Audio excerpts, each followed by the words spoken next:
Hi யூடி friends, எல்லோரும் நல்லா இருக்கீங்களா? This is life style of Shasharan. இன்றைக்கி இந்த ஹனி பற்றி பார்த்துடலாங்க. இந்த ஹனியில் பெப்பர் உள்ளே போட்டு ஊற வச்சுட்டு ஒரு 21 டேஸ் ஆஃப்டர் டெய்லி ஒரு 2 பெப்பர் சாப்பிட்டாலே அந்த கோல்டு காஃபெல்லாம் உடனே கிளியர் ஆகும் அப்படின்னு சொல்லிட்டு என்னோடய ஹஸ்பண்ட் அதை பண்ணி கொடுத்தாங்க. அதை நாங்கள் எடுத்து சாப்பிட்றதே இல்லை. அட்லீஸ்ட் எனக்கு கோல்டு காஃபி இப்போ அதிகமாக இருக்குதுன்னு சொல்லிட்டு எடுத்து சாப்பிட்லான்னு எடுத்தேன். அது பார்த்தீங்கன்னா ஃபுல்லாக அண்டு விழுந்திருந்தது அந்த ஹனி ஃபுல்லாக. சரி, இது ஃபில்ட்ரு பண்ணி வச்சுக்கலாமேன்னு சொல்லி ஃபில்ட்ரு பண்ணால் அந்த பாட்டிலோட உள்பகுதியில் ஃபுல்லாக அப்படியே சக்கரை படிஞ்சு நிற்கிதுங்க. நான் அப்படியே ஷாக் ஆகிட்டேன். என்னடா இது, எதில் ஒரு கலப்படன்றதே இல்லையா? இதுலேயுமா கலப்படம்? இங்கே எதுலங்க பண்ணுறது? இதெல்லாம் குழந்தைங்க யூஸ் பண்ணுறதுக்கு, ஒரு மருத்துவத்துக்காக இல்லைங்களா? ஒரு மருந்துக்காக தானே ஹனி அதிகமாக யூஸ் பண்ணுறாங்க. அப்படி இருக்கும்போது அதில் கூட ஏன் கலப்படம் பண்ணணும்னு எனக்கு தெரியல.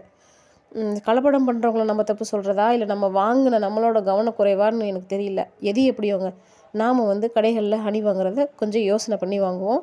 முடிஞ்சால் நம்ம வில்லேஜில் பசங்க எடுத்து கொடுப்பாங்கள்ல, மரத்தில் நம்ம எங்கேயோ காட்டுகள்லாம் எடுத்துகிட்டு வருவாங்கள்ல, அந்த மாதிரி வாங்கி நம்ம பயன்படுத்திக்கோங்க. கண்டிப்பாக நீங்கள் கடைகளில் வாங்கி அதை குழந்தைங்களுக்கு கொடுக்காதீங்க. தெரியுதுங்களா அந்த சக்கரை எப்படி படிஞ்சிருக்குன்னு? அதான் சொல்கிறேன். குழந்தைங்களுக்கு கண்டிப்பாக கொடுக்காதீங்க.